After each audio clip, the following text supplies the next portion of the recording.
Yes, so my name is Doenja Oogjes. It's a difficult last name, but it was close. And I'll be presenting on videos of things, which is a work done at the Everyday Design Studio together with Wakkary. This kind of emerged when we tried to make videos of the things we designed.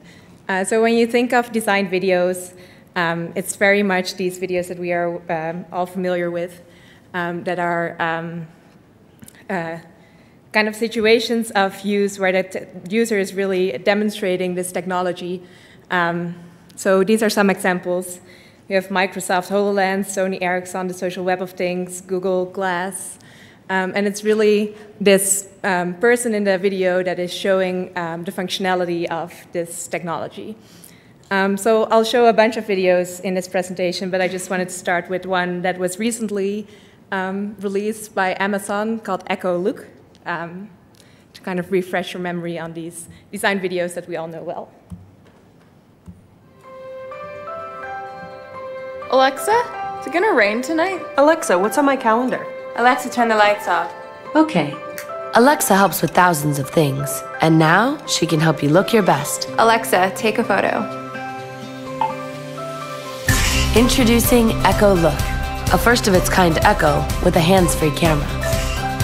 Echo Look takes photos using just your voice. Its built-in lighting and depth-sensing camera lets you blur the backgrounds to make sure your outfits pop, giving you clean, full-length photos that are easy to share with friends. So yeah, I think that's enough to kind of get the idea. It's very much about Alexa, this video. So if you look at the narrative strategies of these types of videos, it's very much the users, situations of use, and it's really this proposed design that is the main character. So in this case, Alexa. The work that we are interested in at the Everyday Design that we are doing at the Everyday Design Studio builds on the theory of technological mediation, which is a theory of a strand of philosophy of technology called post-phenomenology, which looks at how technology shapes human relations to the world. So this works on this is built on work of Latour, Ida, and Peter Paul Verbeek, and it really sees technologies as co-shapers of reality. So as Peter Paul Verbeek puts it, he says, humans and technologies should not be seen as two poles between which there is an interaction. Rather, they are a result of this interaction. So the things in our lives become part of our everyday living, and so we don't only shape technology, but technology also shapes us. So at the Everyday Design Studio, we engage in material speculations, which are fully functioning artifacts that contradict what would normally be considered logical given the norms of design and design products. So I won't go into detail as much about this term, but you can look at the 2015 paper. I will give two examples.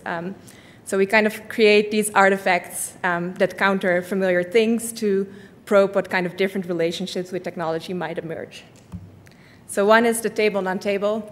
It's the size of a coffee table, and it's a stack of paper on an aluminum chassis, and it moves every now and then. So it's a very familiar size. We all have coffee tables. And we kind of wanted to counter technology that is like a closed box that we often see in the home, and instead have something that you can take apart and be creative with. It moves every now and then, similar as with the bowl. It's a ceramic fruit bowl. It's called a tilting bowl because it tilts 3 to 4 times a day. Here again, we took a very familiar object, a bowl, which you can find in any home, and to kind of try to unpack this technological mediation, we countered it with its functionality that it tilts. When you think about these two objects, they are really not about functionality or making the best bowl or the best table.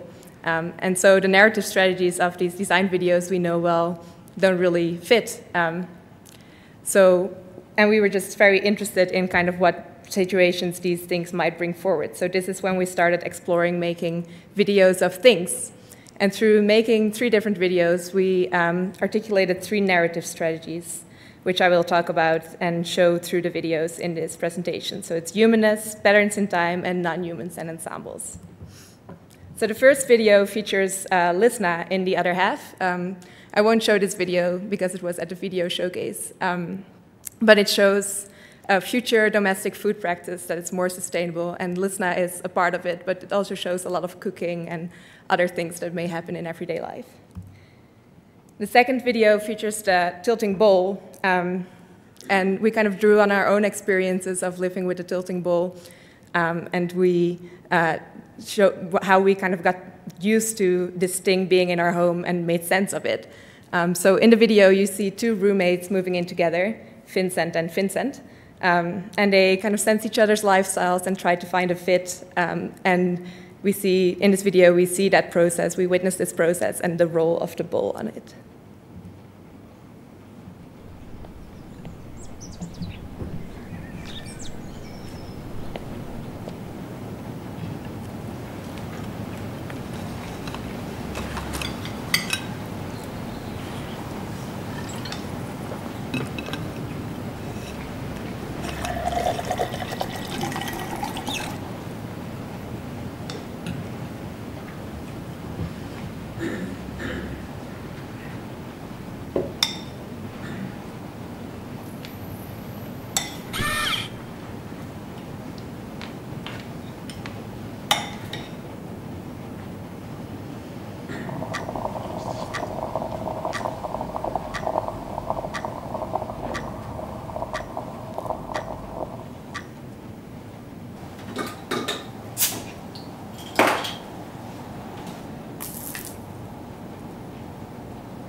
All right, that's it. He just comes in here, Mr. Johnny Neweggs, with his moving the mail and his see you, pal.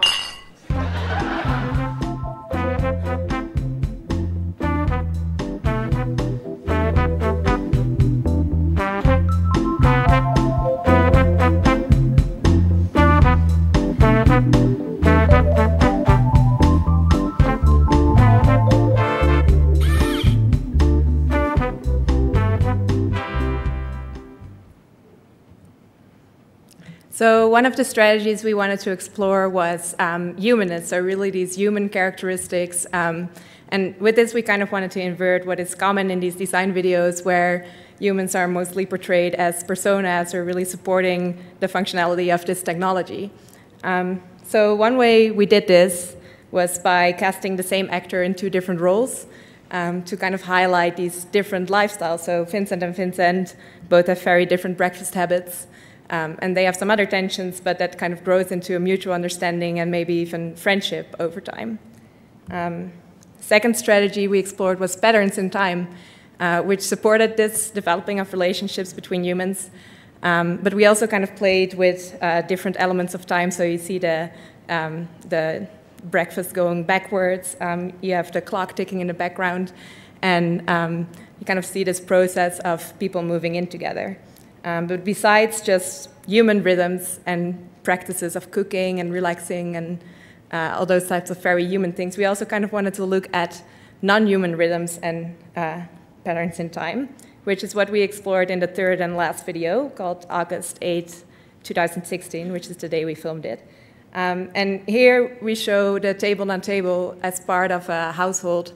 And we try to really explore and communicate what kind of thing this table on table is amongst other things in the house. So we follow a morning routine in this house and very much through the perspective of things and sort of traces of human action.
So as you can see here, we showed sort of this very characteristically human routine of waking up and getting out of the door in the morning.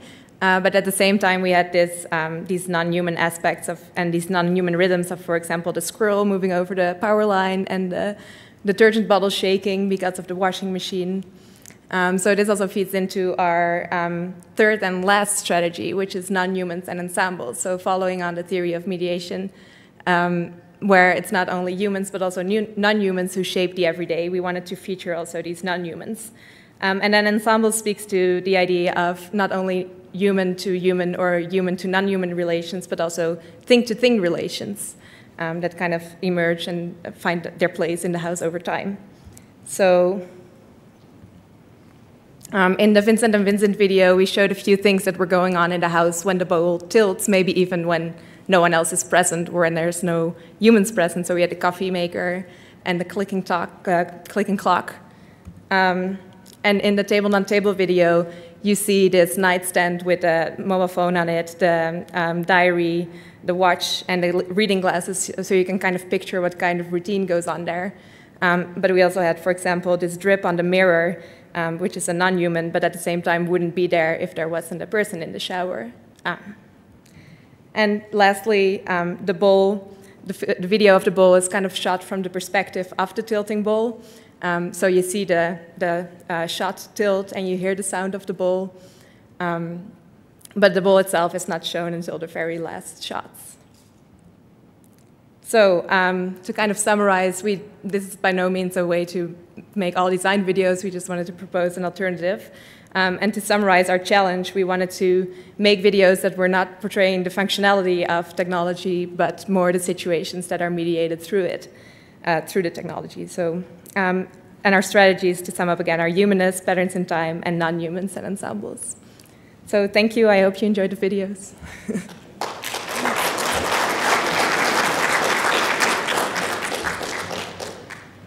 Once again, we have some time for questions. So if you have a question, please use the microphone.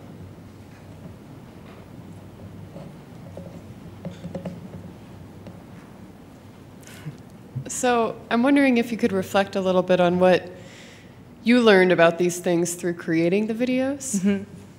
And maybe is that similar or different from the video themselves? Yeah, so I think if you look, for example, at the design videos and then these ones, it's that the designs themselves don't really take center stage. So this is kind of we talk about it a little bit more in the paper. It's called, we introduce it as displacement as a way to think about not just the functionality of these things, but kind of what they bring forward. So, I mean, it's very explorative work, so we've been kind of formulating terms to think about these technological mediations.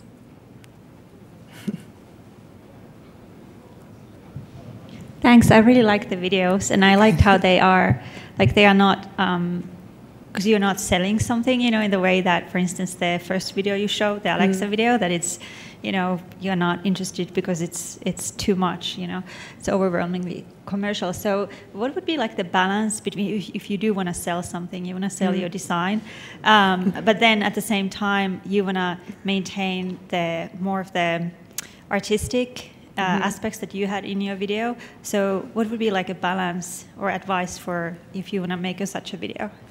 Yeah, that's a really good question. I haven't really thought about it in that way, I guess, but I suppose you could still use these same narrative strategies to make sort of a more everyday human context in which the proposed design is just a part. Yeah, I don't really have a very straightforward answer to that, I'm afraid. So maybe along those same lines, like the design objects that you had were very whimsical, and the videos were very whimsical and kind of fit that style. Do you think this style would apply more to a device that is more functional? Or is this style I mean, really... the designs are still functional. It's still a bowl and a coffee table.